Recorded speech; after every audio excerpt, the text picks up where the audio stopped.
Welcome to my channel Riya test and magic. চলে এলাম আবার একটা নতুন রেসিপি নিয়ে। আজকের রেসিপি ফিশ বল। বাজার থেকে প্রথমেই আমি একটা 1.5 কেজি সাইজের বড় লাইলেন্টিকা মাছ নিয়ে নিয়েছি। এবার মাছটাকে কেটে নিয়েছি এবং মাছটার কিছুটা অংশ নিয়েছি। তারপর মাছটাকে পরিষ্কার করে ধুয়ে এবার আমি মাছটাকে সেদ্ধ করার জন্য কড়াইতে একটা একটা করে ছেড়ে দিলাম। মাছটা সেদ্ধ করার জন্য প্রথমে একটু নুন, হলুদ আর জল নিয়ে নিলাম। এবার একটা লেবুকে কেটে দিয়ে দিলাম, কারণ মাছের যে আঁশটে গন্ধটা থাকে তাতে এই লেবুর রসেতেই কেটে যাবে। এরপর কিছুটা জল দিলাম, যাতে মাছটা সেদ্ধ হবে যেরকম সেই পরিমাণ মতো জল দিলাম। এবার এটাকে একটু চাপা দিয়ে রেখে দেব। এরপর দেখতেই পাচ্ছ মিনিট 10-15 পর আমার মাছটা সেদ্ধ হয়ে গেছে। এবার এই সেদ্ধ মাছটা আমি একটা পাত্রে তুলে নেব।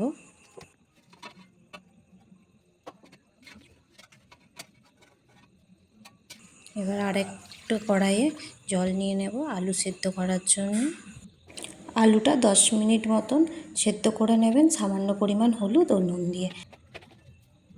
দেখতেই পাচ্ছেন আলুগুলো সেদ্ধ হয়ে গেছে। আমি এখানে দুটো বড় সাইজের পেঁয়াজ নিয়েছি। এই পেঁয়াজগুলোকে আমি কুচো কুচো করে কেটে নেব। আমার যে সেদ্ধ হওয়া আলুটা আগে থেকেই ছিল, সেই আলুটা আমি মেখে নিলাম। সেদ্ধ করে রাখা মাছগুলো থেকে মাছের ছাল ও কাঁটাগুলো বেছে নিতে হবে, এবং মাছেরটা যদি বড় সাইজের থাকে চর্বিযুক্ত জায়গাগুলো বাদ দিয়ে দেবেন, তাহলে টেস্টটা ভালো লাগবে খেতে। ভালো করে পরিষ্কার করে নেবেন যাতে না কাঁটা থাকে বা কোনো। এক এক করে দেখতেই পাচ্ছেন প্রতিটা মাছের পিসগুলো থেকে আমি কি সুন্দর মাছগুলো আলাদা করে নিয়েছি। আপনারাও একটু সময় নিয়ে মাছগুলো ভালো করে ছাড়িয়ে নেবেন। এখানে দেখতেই পাচ্ছেন আমার মাছটা পুরো ছাড়িয়ে রেডি করে নিয়েছি। এবার আমি মাছটাকে একটু তেলে নেড়ে চেড়ে নেব, যাতে মাছের আঁশটা গন্ধটা কেটে যায়। তেলে যে নেড়ে চেড়ে নেবেন মাছটা, সেটাতে যে শুধু আঁশটে গন্ধ কাটবে এরকমই না, তার সাথে দেখবেন খেতেও টেস্টি হবে। 3-4 মিনিট মতন মাছটা নেড়ে চেড়ে নিয়ে তুলে নেবেন। দেখতেই পাচ্ছেন আমার মাছটা ভাজা হয়ে গেছে। এবার আমার কুচনো পেঁয়াজটা, যেটা আগে থেকেই কাটা ছিল, সেটা আমি কড়াইতে দিয়ে দিলাম, সাথে কাঁচা লঙ্কাটাও দিয়ে দিলাম। এবার এটাকে আমি হালকা তেলে নেড়ে চেড়ে নিচ্ছি। ততক্ষণ পর্যন্তই নেড়ে চেড়ে নেবে যতক্ষণ না পেঁয়াজটা থেকে একটা সুন্দর কালার আসে। আমি এতে আদা রসুন বাটা অ্যাড করলাম, দিয়ে এটাকে একটু হালকা তেলে নেড়ে নেব, যাতে রসুনের যে উগ্র গন্ধটা থাকে সেই গন্ধটা যাতে কেটে যায়। এইভাবে মিনিট 2 মতন একটু নেড়ে চেড়ে নেবেন কড়াইতে।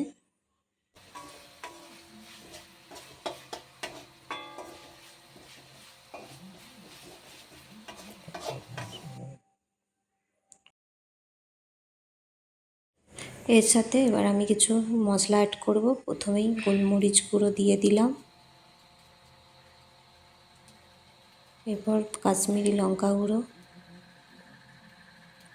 পরিমাণ মতো নুন,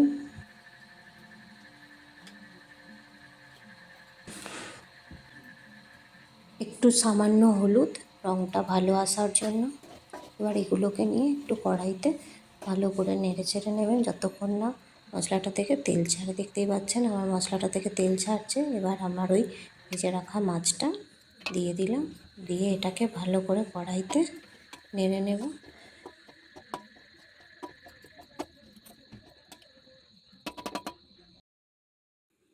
এইভাবে বেশ কিছুক্ষণ নাড়াচাড়া করার পর মাছটাতে পুরো মশলাটা ভালোভাবে লেগে গেলে আপনারা আগে থেকে যে মাখা আলুটা থাকবে সেই আলুটা দিয়ে দেবেন।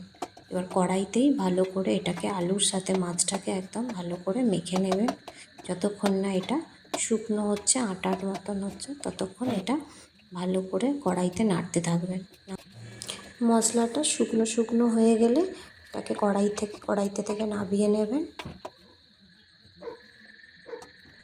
একটা বড় পাত্রে নেবেন, এটাকে ঠান্ডা করার জন্য রেখে দেবেন। ঠান্ডা হয়ে গেলে এবার এটাকে সুন্দর করে শেপ সাইজ করার জন্য ফিশ বলটাকে হাতে করে 2 হাত ইউজ করে সুন্দর করে গোল করে নেবেন। দেখুন আমি কিভাবে করছি, আপনারাও সেভাবেই বাড়িতে চেষ্টা করবেন।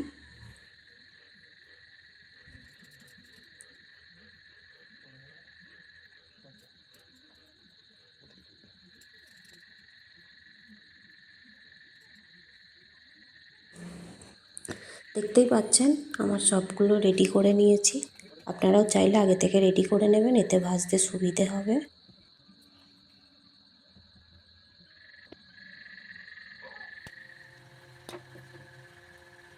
এরপর একটা ডিম নেব ব্যাটার করার জন্য। ডিমটাকে একটু ফেটিয়ে নেবেন, এতে সামান্য পরিমাণ নুন ও গোলমরিচ গুঁড়ো দেবেন, দিয়ে আবারও ফেটিয়ে নেবেন। ডিমে ব্যাটার করে নেড়ো গুঁড়োতে কোডিং করবেন।